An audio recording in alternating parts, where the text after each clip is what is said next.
ونؤمن به ونتوكل عليه ونعوذ بالله من شرور أنفسنا ومن سيئات أعمالنا من يهده الله فلا مضل له ومن يضلله فلا هادي له وأشهد أن لا إله إلا الله وأشهد أن محمدا عبده ورسوله أرسله بالحق بشيرا ونذيرا وداعيا إلى الله بإذنه وسراجا منيرا.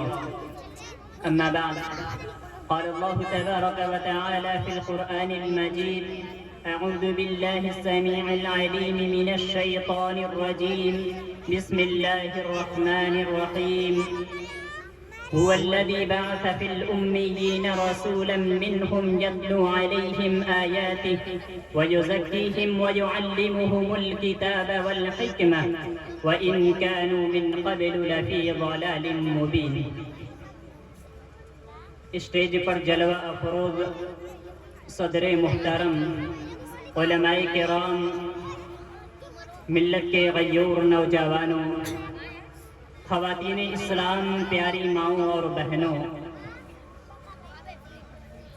اللہ تبارک و تعالی نے جب روئے زمین پر انسانوں کو پیدا کیا، ان کی رشد و ہدایت کے لیے انہیں راہ ضلالت سے نکال کر سیدھے راستے پر لانے کے لیے انبیاء کا سلسلہ جاری کیا. انبیاء کو موقع بموقع اللہ تبارک و تعالی لوگوں کی اصلاح کے لیے بھیجتا رہا، اور پھر آخری نبی جناب محمد رسول اللہ صلی اللہ علیہ وسلم کو بھیج کر اللہ تبارک و تعالی ان کے بارے میں ارشاد فرماتا ہے: والذی بعث فی الامیین رسولا منہم، کہ وہی وہ ذات ہے جس نے امی یعنی ان پڑھ لوگوں میں انہی میں سے ایک ایسا رسول بھیجا. والذی بعث فی الامیین رسولا منہم یتلو علیہم آیاتہ، انہی میں سے ایک ایسا رسول بھیجا جو انہیں ان اللہ کی آیات کو پڑھ کر انہیں سناتا ہے. یتلو علیہم آیاتہ ویزکیہم، انہیں ان کا نفس کا تزکیہ کرتا ہے، انہیں پاک و صاف کرتا ہے. ویزکیہم ویعلمہم الکتاب والحکمہ وإن كانوا من قبل لفی ضلال مبین، اور وہ رسول انہیں کتاب و دانائی کی، کتاب و حکمت کی تعلیم دیتا ہے. اس سے پہلے لوگ گمراہیوں میں تھے، واضح گمراہی میں تھے. اللہ تبارک و تعالی نے اس آیت کریمہ میں آخری نبی جناب محمد رسول اللہ صلی اللہ علیہ وسلم کے بارے میں فرمایا کہ اللہ نے امت کی رشد و ہدایت کے لیے، انہیں سیدھے راستے پر لانے کے لیے، انہیں گمراہی سے نکال کر بھلائی انہیں ہدایت کے راستے پر لانے کے لیے نبی کریم صلی اللہ علیہ وسلم کو مبعوث فرمایا. اسی طریقے سے جب نبی صلی اللہ علیہ وسلم کے بعد نبیوں کا سلسلہ ختم ہو گیا تو نبی کریم صلی اللہ علیہ وسلم نے اپنا نائب، اپنے بعد لوگوں کے رہنمائی کرنے والے، لوگوں کے رہبر، ان کے قائد علماء کو بنایا. اللہ تعالی نبی کریم صلی اللہ علیہ وسلم کا ارشاد ہے: العلماء ورثۃ الانبیاء، کہ علماء یہ انبیاء کے وارث ہیں، یہ علماء انبیاء کے وارث ہیں. انہیں اللہ تبارک و تعالی کی طرف سے انہیں منتخب کیا گیا ہے کہ وہ لوگوں کی رہنمائی کرتے رہے، لوگوں تک دین کی باتیں پہنچاتے رہے. میرے بھائیوں، آج کے جو اس پروگرام میں میں آپ کے سامنے کچھ باتیں عرض کروں گا، وہ علماء کے متعلق ہے. وہ یہ ہے کہ دین ہم جو لیں، ہمیں جو دین سیکھنا ہے، علم ہمیں لینا ہے، وہ کس سے لینا ہے؟ ہمیں کس سے لینا ہے؟ ہم حکمت کی تعلیم، کتابوں کی تعلیم، ہمیں دین کو جو سیکھنا ہے وہ کس سے لے.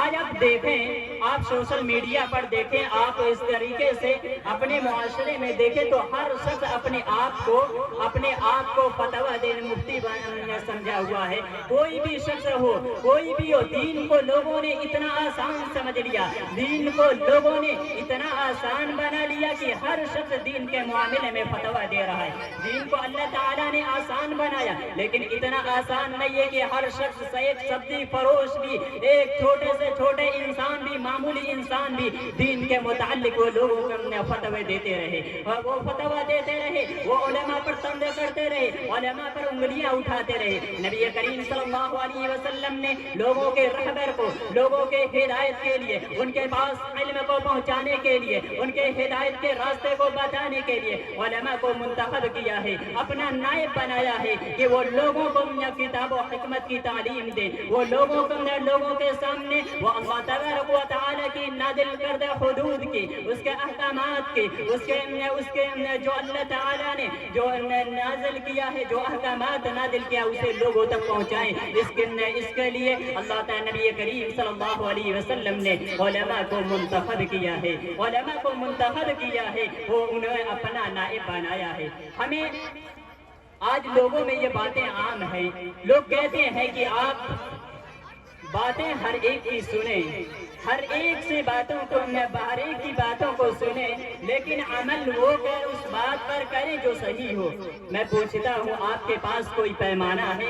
آپ کے پاس اسے ناپنے کا، اسے پرکھنے کا، جانچنے کا کوئی طریقہ ہے، کوئی پیمانہ ہے جس کے متعلق آپ یہ جان سکیں، جس کے متعلق آپ یہ دیکھ سکیں یہ جو باتیں کر رہا ہے، یہ جو باتیں بتا رہا ہے وہ صحیح ہے یا غلط ہے، یہ جو باتیں بتا رہا ہے یہ قرآن و حدیث کے موافق ہے یا اس کے برخلاف ہے، یہ جو باتیں بتا رہا ہے یہ کون ہے، یہ کیا بتا رہا ہے، آپ کیسے جان سکتے ہیں؟ اس لیے ہمیں جو ہمیں علم لینا ہے، ہمیں دین لینا ہے، وہ خاص علماء ہیں، انہی سے ہم دین کو لے سکتے ہیں، انہی سے ہم کتاب کی تعلیم لے سکتے ہیں۔ اور یہ ہم یہ نہیں کہتے، مشہور تابعی ابن سیرین رحمت اللہ علیہ فرماتے ہیں ان هذا العلم دین، یہ جو علم ہے یہ دین ہے۔ فانظروا عمن تاخذون دینکم، اور تم دیکھو کہ یہ دین کس سے لے رہے ہو، تم یہ دیکھو کہ دین کس سے لے رہے ہو، جو علم حاصل کر رہے ہو یہ دین ہے، کیونکہ یہ اسی پر چل کر تم نجات کا راستہ پا سکتے ہو، یہ علم کی بنیاد پر تم صحیح راستے کو اختیار کر سکتے ہو، علم کی بنیادی پر تم صحیح غلط کے درمیان تمیز کر سکتے ہو۔ لہذا تم دیکھو کہ تم علم کس سے لے رہے ہو، تمہارے پاس دین کی تعلیم آ رہی ہے، جو ہمارے پاس علم آ رہا ہے وہ دینے والا کون ہے؟ آپ یہ نہ دیکھیں کہ بولنے والا، لوگوں کو علم دینے والا وہ کیا باتیں کر رہا ہے، وہ اچھی باتیں کر رہا ہے، بری باتیں کر رہا ہے، کون سی بات کر رہا ہے، آپ یہ نہ دیکھیں، بلکہ آپ کو دیکھنا ہے کہ یہ جو دین دے رہا ہے، جو آپ کو علم دے رہا ہے وہ کیسا ہے، وہ کیسا ہے، لوگوں کے درمیان وہ اس کے دیکھیں کہ اس کے عقیدے کیا ہیں،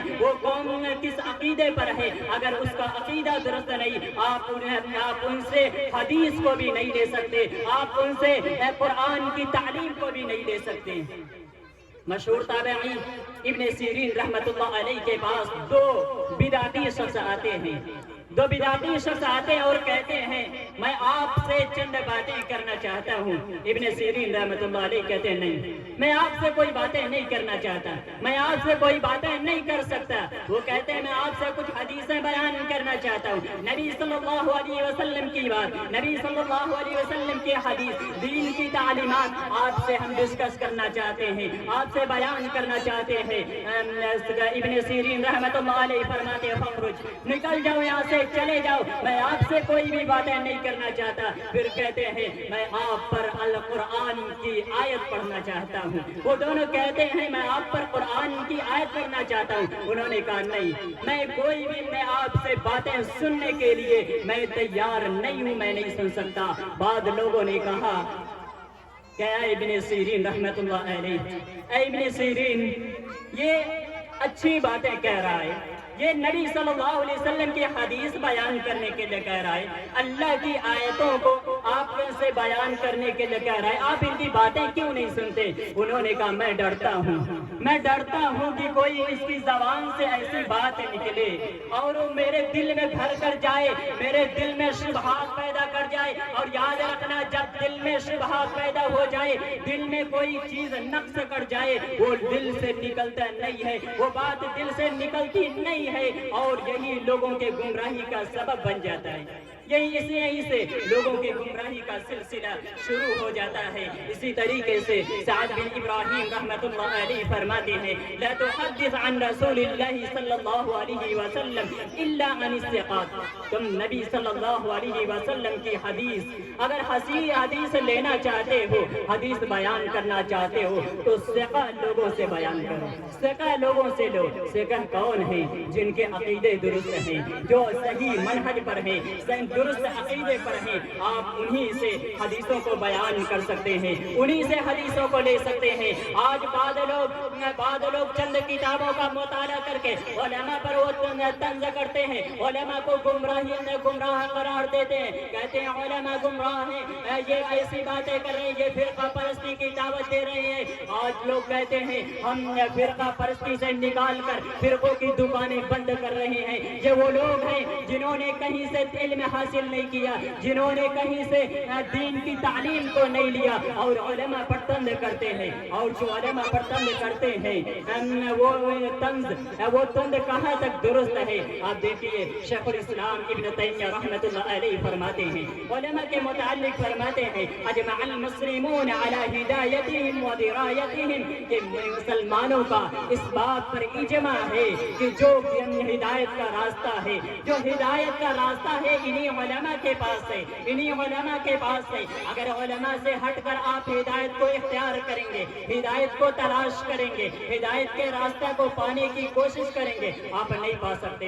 علماء ہی کے پاس ہدایت کا راستہ ہے، علماء ہی آپ کو رہنمائی کر سکتے ہیں سیدھے راستے کی طرف۔ اور علماء میں بھی کون ہے؟ ہر علماء نہیں، ہر کوئی شخص نہیں، ہر کوئی نہیں، بلکہ علماء میں وہ علماء جو صحیح منہج پر ہیں، جن کے عقیدے درست ہیں، آپ انہی سے علم کو حاصل کر سکتے ہیں، علم کو انہی سے لے سکتے ہیں۔ اس کے علاوہ آپ اگر کسی اور کی باتوں کو سن رہے ہیں تو آپ عین ممکن ہے کہ گمراہی کے راستے پر چلے جائیں۔ لوگ آپ کے دلوں میں ایسے شبہات پیدا کر دیں گے، ایسے شبہات دلوں میں ڈال دیں گے جو آپ کی گمراہی کا سبب بن جائے گا۔ آج اتنی آسانی سے لوگ یہ بیان کر دیتے ہیں، نبی صلی اللہ علیہ وسلم کی طرف کوئی بھی بات منسوب کر دیتے ہیں۔ آپ محدثین کرام کو دیکھیں، وہ حدیث کو لینے میں کس طریقے سے پرہیز کیا کرتے تھے، حدیث کو لینے میں کس طریقے سے جانچا کرتے تھے، پرکھا کرتے تھے۔ ذرا بھی اگر کسی کے اندر کوئی نقص نکل جاتا، وہ حدیث کو نہیں لیا کرتے تھے۔ اور آج ہم عام مسلمان، عام لوگ یہ کہتے ہیں کہ ہر ایک کی باتوں کو سنو، ہر ایک کی باتوں کو سنو، عمل وہ کرو جو تمہیں اچھی لگے، جو صحیح طریقہ ہو۔ میرے بھائیوں، مسلمان بھائیوں، یاد رکھنا، ہدایت کا جو راستہ ہے، جو ہمیں ہدایت کے راستے پر لا سکتے ہیں، جن کے ذریعے سے ہم ہدایت پا سکتے ہیں، وہ علماء ہیں، وہ علماء ہیں۔ انہی کے ذریعے سے ہم ہدایت کے راستے پر چل سکتے ہیں۔ اور اسی طریقے سے یہ وہ علماء ہیں جو اللہ کے اختیار کردہ ہیں، جنہیں اللہ نے اپنے لیے چنا ہے، اپنی دین کی مدد کے لیے، نصرت کے لیے اللہ تعالیٰ نے چنا ہے۔ اللہ تعالیٰ نبی کریم صلی اللہ علیہ وسلم کا فرمان ہے، من یرید اللہ بہ خیرا یفقہہ فی الدین، کہ جو اللہ تبارک و تعالیٰ جس کے ساتھ خیر کا ارادہ کرتا ہے، جس کے ساتھ بھلائی کا ارادہ کرتا ہے، تو اسے دین کی سمجھ عطا کرتا ہے، اسے دین کی سمجھ دیتا ہے۔ تو یہ علماء ہیں، علماء کی بات، آپ اگر ہدایت کے راستے کو تلاش کر رہے ہیں، آپ ہدایت کے راستے کو تلاش کر رہے ہیں، تو علماء کی صحبت کو اختیار کریں، علماء سے جڑیں، ان کی باتوں کو سنیں اور اس کے مطابق عمل کرنے کی کوشش کریں۔ اگر آپ نے ان کی صحبت کو چھوڑا، ان سے کٹ کر آپ دوسرے راستے پر گئے، آپ دوسری جگہ علم کو تلاش کرنے لگے، تو گمراہی کے راستے پر چلے جائیں گے۔ لہذا علم اور علماء کو پہچانیں، علم اور علماء کو پہچانیں۔ اللہ تعالیٰ نے، نبی کریم صلی اللہ علیہ وسلم نے انہیں ہدایت کے لیے، رہنمائی کے لیے انہیں چنا ہے۔ یہ آپ کے آپ کی ہدایت کا ذریعہ ہیں، صحیح راستے پر لانے کا ذریعہ ہیں۔ لہذا ضرورت اس بات کی ہے کہ ہم سمجھیں اور دیکھیں کہ ہم جو دین اور علم لے رہے ہیں وہ کس سے لے رہے ہیں۔ علماء کو اس سے جڑیں، علماء کی صحبت اختیار کریں تاکہ آپ کامیاب ہو سکیں، صحیح ہدایت کے راستے پر چل سکیں، آپ صحیح رہبر اور رہنما کی پیروی کر سکیں۔ الہ العالمین سے دعا ہے ہم تمام مسلمانوں کو علم اور علماء کو پہچاننے کی توفیق عطا فرما، علماء کی صحبت اختیار کرنے کی توفیق عطا فرما، ہمیں گمراہی کے ہر راستے سے بچنے کی توفیق عطا فرما۔ آمین وآخر دعوانا ان الحمد للہ رب العالمین۔ السلام علیکم ورحمۃ اللہ وبرکاتہ۔